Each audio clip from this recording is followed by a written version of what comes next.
포항지진특별법안이 우여곡절 끝에 국회 산자위를 통과하면서 최대 고비를 넘었습니다. 법이 제정되면 실질적인 피해 구제를 받고 진상을 규명할 수 있는 법적 근거가 마련됩니다. 정필문 기자의 보도입니다. 국회 산자위 상임위를 통과한 포항지진특별법안. 오는 27일 법사위 심사를 거쳐 국회 본회의에 상정될 예정으로 이번 정기국회 회기 안에 통과가 가능해졌습니다. 지진 발생 2년여 만에 피해 구제와 진상규명의 법적 근거가 마련되는 겁니다. 법안에 따르면 국무총리 소속의 지진진상조사위원회와 지진피해구제심의위원회가 설치됩니다. 진상조사 과정에서 검찰 등 수사기관에 수사 요청을 할 수 있고 피해구제심의위원회는 피해 조사와 구제 대상, 지원 범위 등을 결정해 지원금 지급을 의무화합니다. 이와 함께 지진으로 침체된 지역 경제를 살리고 공동체 회복을 위한 특별 지원 방안도 마련돼 포항시는 새로운 도약의 발판이 될 것으로 기대하고 있습니다.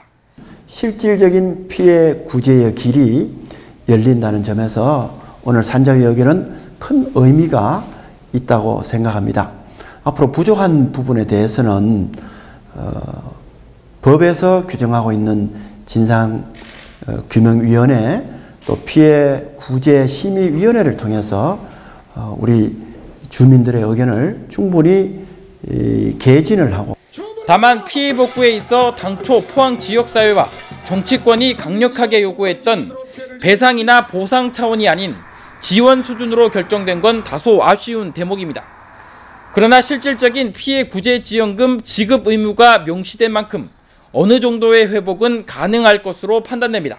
보상이라는 측면에서의 용어 속에서 저희들이 지원을 받으면 더 떳떳한데 좀 그렇지 않은 데 대해서는 아쉬움인데 그 보상이라는 범위가 국가가 감당하기가 어려운 여러 가지 난제들이 있었던 걸로 알고 있습니다. 여러 가지 아쉬움이 있습니다만은 정말 이번 정기국회 통과될 수 있는 그런 법안이 마련됐다는 데 대해서는 다행스럽게 생각하고 지진으로 인한 피해 구제나 경기 회복을 애타게 기다려왔던 포항 시민들도 일단 법안이 통과된 것에 다행이라는 반응입니다. 반면 흥해도시 재건이나 이재민들을 위한 지원책 등을 구체적으로 담지 않은 것에 대해 불만을 나타내기도 했습니다. 원칙적인 거는 하나도 해결이 안 되는 그 상황에서 지금 우리는 특별법을 기다리고 있는데 특별법이 어떻게 났느냐. 흥해 자체는 전부 다 쏙 빠지고 있었습니다. 근데 이게 어디에 법이라고 생각할 수 있습니까?